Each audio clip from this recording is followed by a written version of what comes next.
프란치스코 교황은 지난 3월에 발표한 권고 기뻐하고 즐거워하여라를 통해 우리에게 성덕으로 나가는 길을 가르쳐주고 있습니다. 기뻐하고 즐거워하여라를 통해 우리들의 신앙생활을 다시 성찰하는 특별 기획. 오늘은 그 두 번째 시간으로 교황이 권고에서 강조하는 옆집의 성인들은 누구이고 참 행복을 얻기 위해서는 무엇을 어떻게 해야 되는지 알아보겠습니다. 서종빈 기자입니다. 솔제니친의 소설 마트로나의 집은 시골에 사는 가난한 노파의 이야기입니다. 마트로나는 자기의 일속 챙기기에 바쁜 사람들 속에서 바보처럼 살아갑니다. 얼굴 한번 찡그리지 않고 남의 일을 거들고 가난하지만 어떻게든 이웃과 가진 것을 나누려고 애씁니다.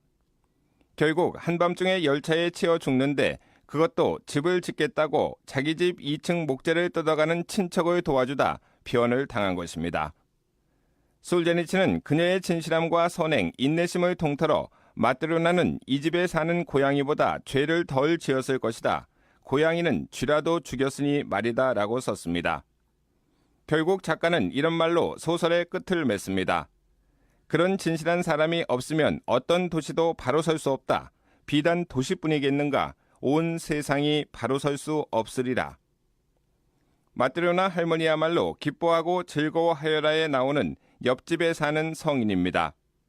프란치스코 교황은 성덕 혹은 거룩함은 일상의 삶에서 작은 몸짓들로 서서히 자라나는 것이라고 가르칩니다.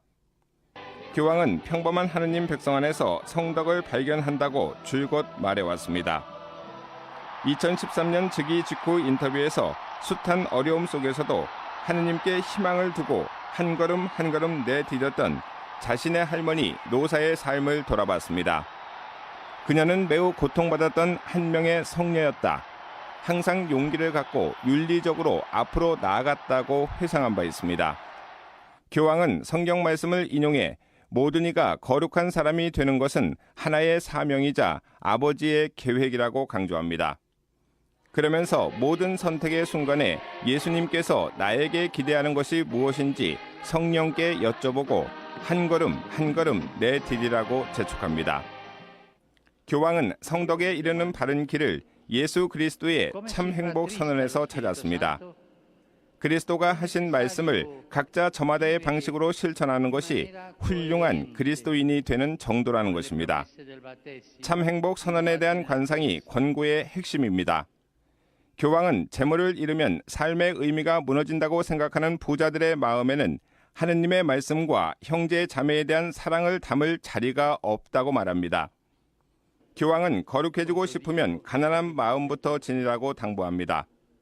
과학기술의 혁신과 여행의 매력, 그리고 수많은 소비재는 하느님의 목소리가 울려 퍼질 만한 공간을 남겨두지 않는다고 말합니다.